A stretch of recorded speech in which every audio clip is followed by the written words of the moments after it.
Oh no, Kate, it's not you, my darling. I can't get him to sit down and listen to music either, for love nor money. If it's wet play, we play Farmers in the Den. He likes that. Zip zap boing. He can't sit still, can he? He's got ants in his pants. I know, it's a nightmare. But he likes to be active and be outside. Yeah, I had him tested for vitamin D. He seems to want to be outside all the time, exploring. He loves the slide and the climbing frame and the tunnel and the tyre and the rope and the car and the bike. Yes, he does always like to be doing. Oh no, Kate, I think it's a bit premature to diagnose him with ADHD. I think he's just terribly fit, terribly happy, terribly healthy in our kindergarten. And he's doing really well. Hi Kate, yes, please do help yourself to a biscuit. Do you have sugar? Yeah, it's a bit awkward, really. I want to just have a quiet chat with you. Charlotte hasn't been herself since the Jubilee. She thought she was going to be queen.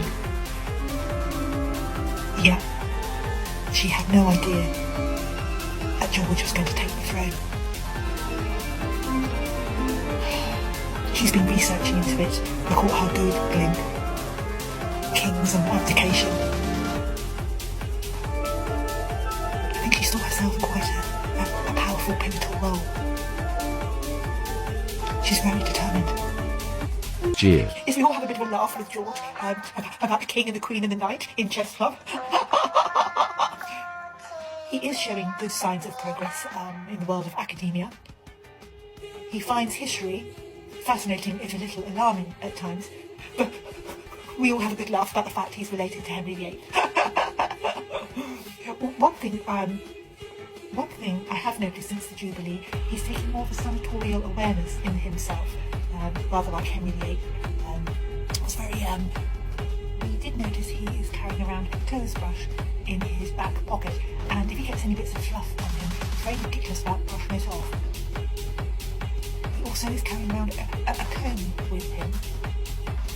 And Miss Robichaud noticed the other day he was slicking back his hair with a little bit of hair gel. There was a rumour that he was also in his rucksack carrying around lipstick and foundation. Just if you can remind him, makeup isn't allowed in school. I appreciate he has to be media ready.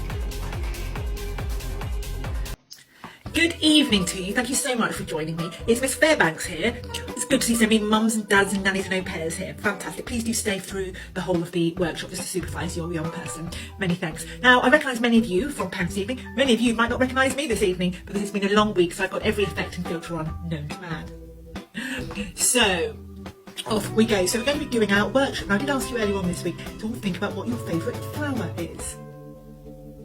So, I'm going to start from the top. Bear with me. Bear with me. So we're going to do our lovely moving to music this evening for Saturday night for all of you who have been pinged by the app and haven't been in school all week and been driving your parents up bed. So we're going to make an imaginary fairy ring. So stand up nice and tall, spread out those arms. That's it, 2 metre distance. See what I did there? And then we're going to pretend that we're going to be flowers growing in the grass. So that's it, a nice big circle, spread out, nice and wide, wider. Normally, of course, we would do this with in class with fingertips touching mums and dads. But obviously, if we're doing this remotely, they can just imagine that a little bit. Right, Sue, can you let go of Neville? Because flowers don't hold hands, they just touch fingertips or stand, in this case, 2 metres apart. Sue, let go of Neville. Where's your mum? She's had what? A couple of glasses of wine, she's having a lie down. Good for mum. And Sue, we don't want grumblers in our fairy ring though, do we? You haven't had any dinner yet, so I'm sure Mummy will do you some when she gets up. Now, we only want smilers. Yes, you can go and get a biscuit if you want, but come straight back. David, you're a smiler. So is Lavinia, and Peggy, and Jeffrey. Yes, you're all smilers. Oh, let's all have a good old smile for a minute, shall we? Oh. Who can do the biggest smile?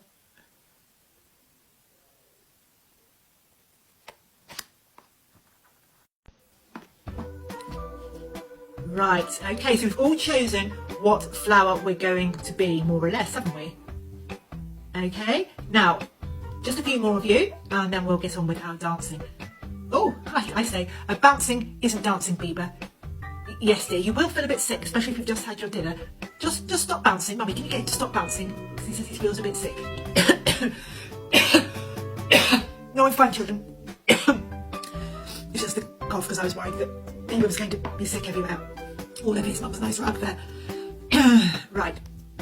Okay, now I'm going to play some music, and what I'm going to get you to do is to get up on your tippy toes and as light as feathers, dance your way all over the room, wherever the music takes you. Okay? Mums and dads, etc., carers, guardians, nannies, au pairs, and other, or older siblings, I would suggest that you move any antiques or anything that's precious off any shelves and make sure your young person has enough room to move around. I should probably said that at the beginning, so I'll give you just a minute to do that. Okay? Right, okay, so where was I? Oh, Sydney, can you come here please, dear? What have you got in your mouth? I can't hear a word you're saying, Sydney. Can you go out of the room and spit it out? Dad's watching telly in the other room. Just go and show Dad in the other room and then come and tell me what it was. And Sydney, use both feet, dear. Please don't hop. That's it. Now then, children, we're going to wait for a boy who puts things in his mouth like a baby, and we're going to be lovely flowers growing in the grass, and the sun is shining down on us. So imagine that sun shining down on you, and it's making you grow tall and beautiful. And Jeffrey, stand up. Flowers don't look backwards through their legs, do they? What flower are you? Oh, a fat daisy. Good, good, good. Hazel, what do we do with our heads? We hold them up. I should think so too, Hazel. That's it. Good girl.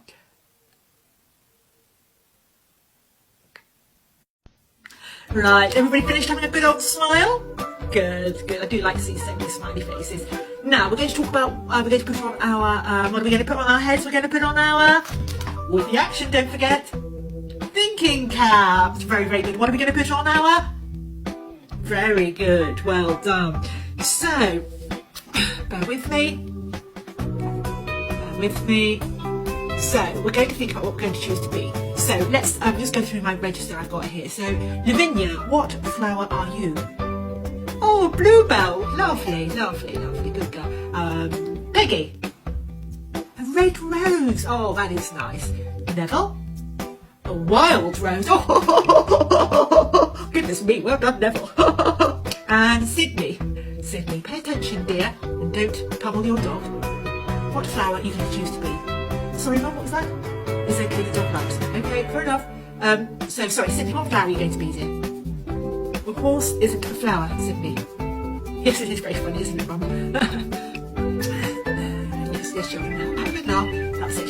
Silly, Sydney. Sydney can't think of a better flower than that. We'll have to go on to someone else that can think of one. We'll come back to you in a minute. Now then, Sue, what are you? Another rose. Oh, I have such a lovely bunch of roses, don't I? Oh. So Peggy's a red one. Neville's a wild one. So what are you going to be? Are you going to be a beautiful white rose, or oh, you're going to be another red one? Oh, I see. And shall we go back to Sydney? That's okay, Mum? Yeah. And Sydney, a carrot isn't a flower. A carrot is not a flower, Sydney. Think, dear. Oh, well, I wouldn't let your dog lick your face like that. I'll tell you what, Sydney, you're a tulip. All right, you're a nice tulip. Get Mummy to Google it for you later. You're a tulip, okay? No, you want to be a holly leaf. A holly leaf isn't a flower, Sydney. All right, you better be a holly leaf. That's fine, no problem.